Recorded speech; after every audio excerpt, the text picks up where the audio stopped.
आज पूरे देश में पूर्व प्रधानमंत्री अटल बिहारी वाजपेयी की 101वीं जयंती मनाई जा रही है और इसी कड़ी में सोनीपत में भी आज सुशासन दिवस नाम से एक कार्यक्रम रखा गया, जिसमें बतौर मुख्य अतिथि हरियाणा बीजेपी अध्यक्ष मोहनलाल बड़ोली पहुंचे और उन्होंने पत्रकारों से बातचीत करते हुए विपक्ष के सवालों के कई मुद्दों पर जो है वो जवाब भी दिए हैं। वह भी आप सुन लीजिए। आज भारत रत्न और पूर्व प्रधानमंत्री माननीय अटल बिहारी वाजपेयी जी का जो शताब्दी वर्ष पूरा हुआ है, कल 100 वर्ष पूरे हुए और आज 101वीं जयंती है। इस अवसर पर पूरे देश में जो सुशासन को लेके जो पूर्व प्रधानमंत्री अटल बिहारी वाजपेयी जी का जो विचार था कि हम सेवा के माध्यम से राजनीति करें और राजनीति को सेवा का माध्यम बनाएं, राजनीति को सत्ता का माध्यम ना बनाएं और राजनीति के माध्यम से समाज को जोड़ने का काम करें और राजनीति के माध्यम से राष्ट्र की सेवा करने की जो प्रेरणा उन्होंने दी, किस प्रकार से पूरे देश का गौरव बढ़ाने के लिए जिस प्रकार से पोखरण परमाणु बम का विस्फोट जो परीक्षण उनके कार्यकाल में हुआ था, उन्होंने ये दिखा दिया था कि शासन चलाने वालों को साहस की ज़रूरत होती है और जिस साहस के साथ उन्होंने निर्णय लिया, किसी भी प्रकार के दबाव को नहीं माना, तो पूर्व प्रधानमंत्री अटल बिहारी वाजपेयी ने अपने शासनकाल में बहुत सारे ऐसे संदेश दिए हैं और एक जो देश में धारणा बनी थी कि गैर कांग्रेस की सरकार अपना कार्यकाल पूरा नहीं कर पाती, उन्होंने गैर कांग्रेसी प्रधानमंत्री का पूरा कार्यकाल करके दिखा, शासन को चला के दिखा और देश को मजबूत करने का काम किया। चाहे प्रधानमंत्री सड़क योजना हो, चाहे 6 वर्ष से 14 वर्ष की आयु के सभी लड़कों को लड़कियों को शिक्षा देने की बात हो, नदियों को नदियों से जोड़ने की बात हो, 24 घंटे बिजली देने की बात हो और पारदर्शिता के साथ बगैर पर्ची खर्चे के जो मेरिट पर नौकरी देने की, इस प्रकार की जो नई सोच पूर्व प्रधानमंत्री अटल बिहारी वाजपेयी जी की थी, उसको वर्तमान की सरकार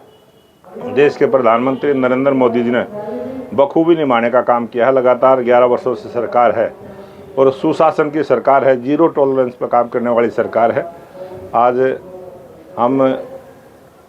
अपने श्रद्धा सुमन अर्पित करते हैं पूर्व प्रधानमंत्री अटल बिहारी वाजपेयी जी ने जो राजनीति के माध्यम से सेवा करने का जो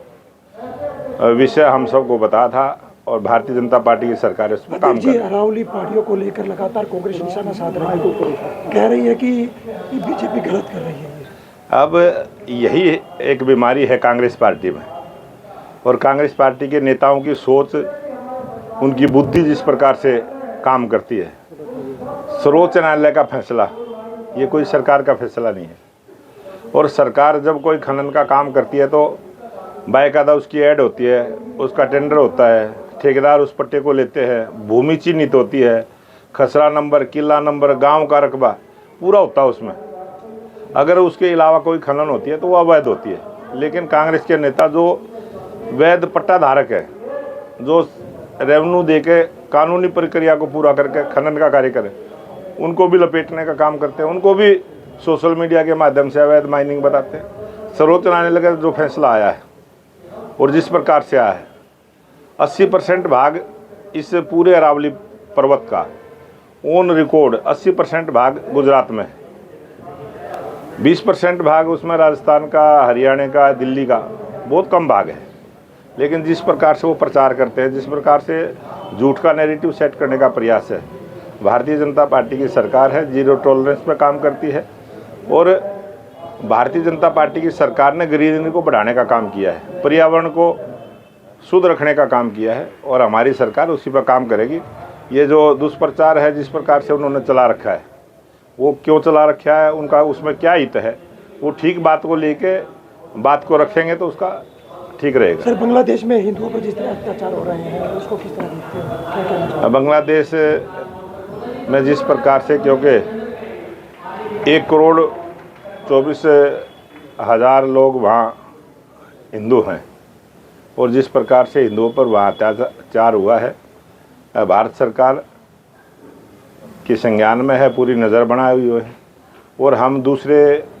पड़ोसी देश के सरकार से भी संपर्क बनाए हुए हैं और किसी भी प्रकार से हिंदुओं को वहाँ परेशानी ना हो, इस प्रकार का काम हमारी सरकार कर रही है। देश में कई जगह अवैध माइनिंग की बातें सामने आ रही हैं।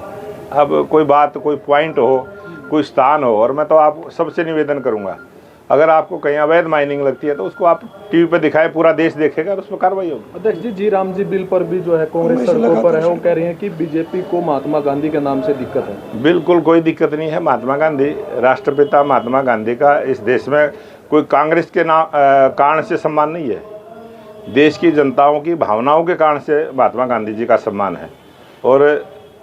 जो जी राम जी योजना, जो मनरेगा में सुधार हुआ है, उसमें बहुत सारे सुधार किए हैं। 100 दिन का जिस प्रकार से रोजगार की गारंटी थी, उसको 125 दिन किया है, उसमें 25 दिन और बढ़ाने का काम किया है। और उसमें किसानी को, तालाब को, सड़कों को और बहुत सारे ऐसे काम नए जोड़ने का काम किया है, जिससे उन जो मनरेगा के तहत काम करते हैं उनको 15 दिन के अंदर जो काम करते हैं उसमें तनख्वाह भी उनको मिले। इस प्रकार से नए सुधार करने का काम किया है। उस योजना में जो कमियां थी उनको दूर करने का काम किया। कांग्रेस के लोग कह रहे हैं कि नाम बदलने की क्या जरूरत थी, नई योजना ले आते। कोई नाम का बदलाव नहीं है, वो मनरेगा स्कीम है, वो जी राम जी के नाम से चलेगी, उसमें राम के नाम से उनको क्या परेशानी है।